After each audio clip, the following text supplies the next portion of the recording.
Hello everyone, welcome to edu tab. I hope आप लोगों के जैब एग्जाम की प्रिपरेशंस काफ़ी ज़्यादा अच्छी चल रही होगी। तो मैं यहाँ पर आपके लिए लेकर आई हूँ फाउंडेशन सीरीज, जो हर अल्टरनेट डे सुबह के 9 बजे आपको प्रोवाइड किया जाता है फॉर RBWM कॉम्पोनेंट।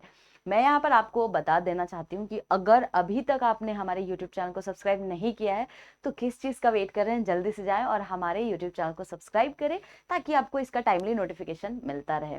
एग्जाम बहुत पास आ चुके हैं, तो आप लोगों के लिए आई होप ये सीरीज काफ़ी ज़्यादा फ्रूटफुल होता होगा। मैं यहाँ पर आपको बता दूँ, हमारे पेड कोर्सेज हैं। अगर किन्हीं को हमारा पेड कोर्स लेना है तो लिंक आपको डिस्क्रिप्शन बॉक्स में मिल जाएगा, वहाँ पर जाएं और अच्छा खासा आपको डिस्काउंट भी देखने को मिलेगा। तो जाएं और हमारे कोर्स को अवेल करें। वहाँ पर आपको लाइव क्लासेस प्रोवाइड किए जाएंगे, रिकॉर्डेड वीडियोज होंगे, कॉन्सेप्ट नोट्स होंगे and full length mock test provide किया जाएगा। तो काफ़ी अच्छा खासा आपको यहाँ पर प्रैक्टिस कराई जाएगी, आपके प्रिपरेशंस एग्जाम के लिए यहाँ पर प्रिपेयर्ड कराया जाएगा आपको। तो आई होप आपके लिए ये कोर्सेज भी काफ़ी ज़्यादा फ्रूटफुल होंगे। तो चलिए स्टार्ट करते हैं।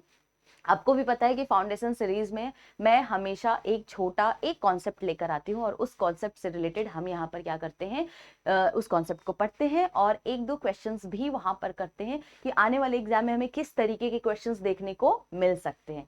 लेकिन आज मैं यहाँ पर कोई भी कॉन्सेप्ट लेकर नहीं आई हूँ गाइज। आज मैं आपके लिए मॉड्यूल सी के कुछ चैप्टर्स के यहाँ पर एमसीक्यू लेकर आई हूँ, क्योंकि मैंने आपको मॉड्यूल ए करा दिया है, मॉड्यूल बी भी कराया है और जैसे जैसे मेरे मॉड्यूल्स खत्म होते हैं वैसे वैसे ही मैं आपके लिए कंपाइल करके एमसीक्यू भी लेकर आती हूँ। तो मॉड्यूल सी में हमारे जितने भी कॉन्सेप्ट्स थे इंपॉर्टेंट वो मैंने आपको करा दिए हैं। तो अब हमारी बारी आती है मॉड्यूल सी के एमसीक्यूज की। तो हम वन बाय वन करके सारी चीजों को पार्ट में कवर करेंगे, ठीक है।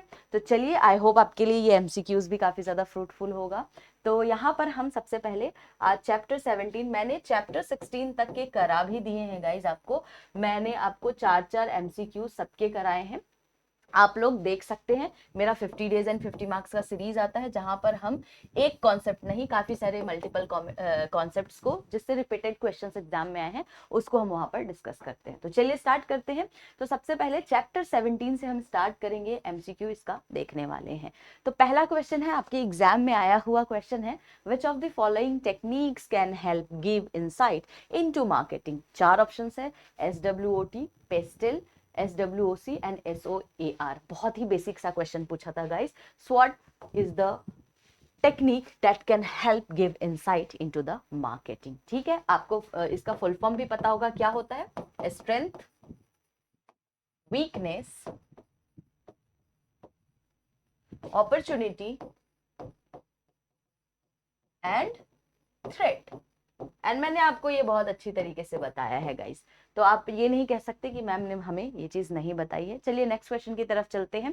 दूसरा क्वेश्चन है, वो भी एग्जाम का है, in today's digital world which of the following elements of marketing mix is considered to have a no physical boundary. 4 option है, product, price, place and physical evidence. बहुत ही बेसिक सा सवाल पूछा है गाइस, इसका करेक्ट आंसर क्या होगा, place. Now the next question is, आप लोग इसको रिवाइज भी करेंगे, खुद से भी इसको प्रैक्टिस करेंगे। यहां पर मैं आपको क्वेश्चंस दिखा रही हूँ, सॉल्व करा रही हूँ, आप इसको घर पे खुद करेंगे, ठीक है। What does physical evidence in the marketing mix help to address in banking services. तो 4 ऑप्शंस है, making services tangible, reducing services cost, enhancing promotion strategy, increasing the number of bank branches। क्या होगा इसका correct answer, making services tangible, ये आपका correct answer होगा। Now next question is, which of the following is not a part of the promotion element in the marketing mix। तो कौन सा इसमें से प्रमोशन का पार्ट नहीं है, personal selling, advertisement, pricing strategy and sales promotion. बहुत ही बेसिक सा सवाल पूछा था गाइस, आंसर होगा प्राइसिंग स्ट्रेटजी। चलिए आगे चलते हैं और हम आज अगेन चैप्टर 18 का एमसीक्यू देखेंगे, यानी delivery channels in retail banking. Exam में आया हुआ क्वेश्चन है गाइस, लेटेस्ट पेपर में आया हुआ है, which of the following can be undertaken through mobile banking. Mini statement, balance inquiry, easy online transactions and all of the above. बहुत ही बेसिक सा सवाल है, करेक्ट आंसर होगा ऑल ऑफ द अबव।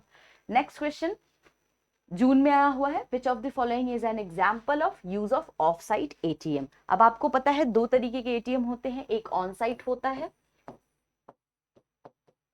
और एक आपका ऑफ साइट दिख रहा है, राइट। ऑन साइट कौन सा होता है, जो हमारे बैंक के अंदर जो हमारा एटीएम होता है, ठीक है, उसको हम क्या बोलते हैं, बैंक्स के एटीएम्स होते हैं अंदर में। और ये आपका शॉपिंग मॉल्स वगैरह में आप इसको देखते होंगे, जिसको हम बोलते हैं ऑफ साइट एटीएम। तो इसमें आपसे 4 ऑप्शंस पूछे हैं। an ATM located inside a bank branch, an ATM located in a shopping mall, an ATM at the bank's headquarter, an ATM within the bank's premises। Correct answer क्या होगा, option B, ये वाला आपका on site है, ठीक है। तो guys ये सब याद रखेंगे। इस बार अगर आपसे ऑफ साइट पूछा है तो हो सकता है आने वाले एग्जाम में आपसे ऑन साइट पूछ ले, तो आपको ये चीज पता होनी चाहिए। ऑप्शन बी इसका करेक्ट आंसर होगा। Now next question is which of the following is not a method of using UPI 123 पे। अब इसके बारे में मैंने आपको बताया है, 4 ऑप्शन है आपके पास।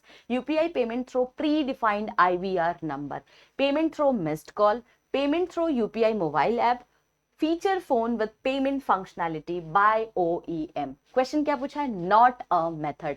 बहुत ही बेसिक सा सवाल है, इसका करेक्ट आंसर होगा option number see guys, payment through UPI mobile app, ठीक है। ये फीचर्ड फोन के लिए बनाया गया है, तो यहाँ पर आप मोबाइल ऐप फीचर्ड फोन में आपके होते हैं क्या, नहीं होते हैं ना, तो इसका करेक्ट आंसर होगा option C. Now next question is which of the following statement is true. आपके पास 2 ऑप्शन है, 2 स्टेटमेंट है। National Financial Switch allows a bank to network its ATM so that customers can withdraw cash from the ATMs of their banks only. Second है Cash Tree and Infinite are networking arrangements under National Financial Switch। ये भी बहुत ही basic सा सवाल आपसे guys पूछा गया है। आपके पास ऑप्शन है कि पहला होगा, दूसरा होगा, दोनों ही सही है और दोनों में से कोई भी सही नहीं है। तो दोनों के दोनों गाइस यहाँ पर करेक्ट आंसर है। नाउ अब हम चैप्टर 19 का एमसीक्यू कर लेते हैं, यानी डिलीवरी मॉडल से रिलेटेड। तो पहला क्वेश्चन है what is the primary function of a direct selling agent in the banking industry.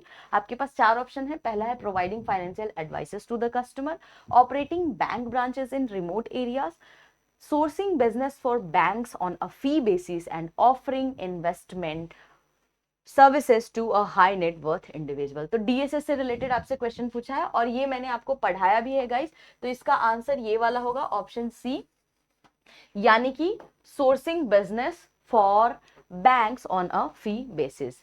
Next question है which of the following statement regarding co-lending by banks and NBFCs are not correct. तो co-lending aims to enhance the flow of credit to undeserved and unserved sectors, and B है all registered NBFCs are eligible counterparts in the co-lending model. C है banks and NBFCs are required to formulate board approved policies for co-lending. D है the bank's contribution in the co-lending should be a minimum of 80% with a maximum direct exposure of 20%। को lending के बारे में भी guys मैंने आपको बताया है, बहुत ही बेसिक सा क्वेश्चन है। आपका डी जो होगा ये करेक्ट आंसर होगा। नाउ अब हम यहाँ पर नेक्स्ट क्वेश्चन देखेंगे, who are considered the internal customer in a retail banking branch.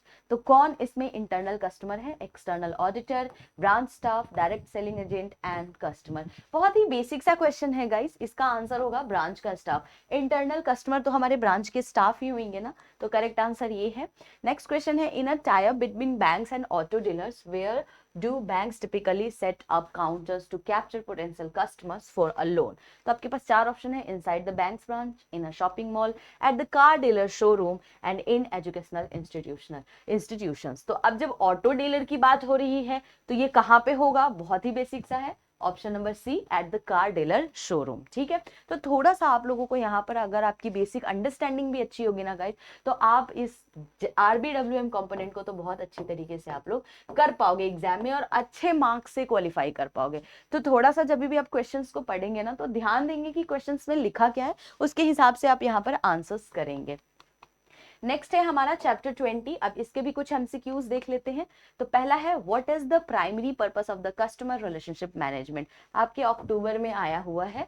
तो पहला ऑप्शन है टू इंक्रीज कस्टमर एंगेजमेंट, दूसरा है to build long term profitable relationship with specific customer, तीसरा है to offer a one size fits all approach to the customers and services and to minimize interactions with the customer. क्या होगा इसका correct answer, तो option B to build a long term profitable relationship with a specific customer.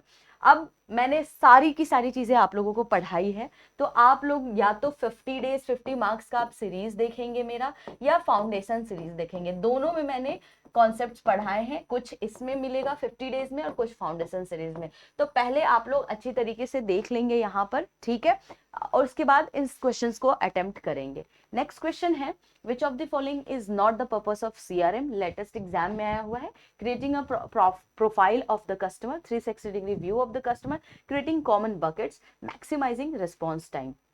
Not पूछा है guys, तो not तो बहुत ही बेसिक सा था, maximizing response time.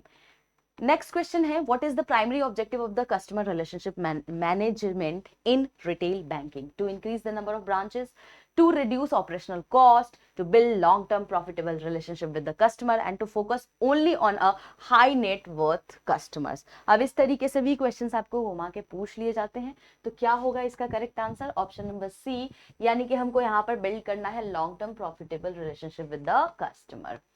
Now, what is the first key issue that bank need to address when implementing CRM? तो क्या यहाँ पर पहला की इशू उनको देखना है? Internal organizational culture, business process, information system and marketing strategy. तो क्या इसमें सबसे पहले उनको देखना चाहिए इंप्लीमेंट करने से पहले?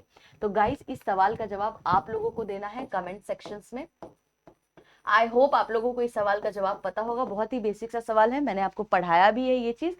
तो आई होप आपके लिए ये सीरीज काफ़ी ज़्यादा इंपॉर्टेंट होगा और अच्छा भी लग रहा होगा कि क्योंकि मैं यहाँ पर कॉन्सेप्ट्स लेकर आई हूँ और MCQs लेकर आई हूँ जो कि एग्जाम्स के लिए काफ़ी ज़्यादा इंपॉर्टेंट होने वाले हैं। आज के लिए इतना ही। आप हमें कॉल भी कर सकते हैं अगर आपको कोर्स रिलेटेड जानकारी लेनी है। आप हमें मेल भी कर सकते हैं hello@edutap.co.in पे। इसी तरीके से मोटिवेटेड रहे, एग्जाम की प्रिपरेशंस करते रहे गाइस, और कमेंट सेक्शंस में एक्टिवली पार्टिसिपेट करें। मिलेंगे अब हम लोग नेक्स्ट सेशन में।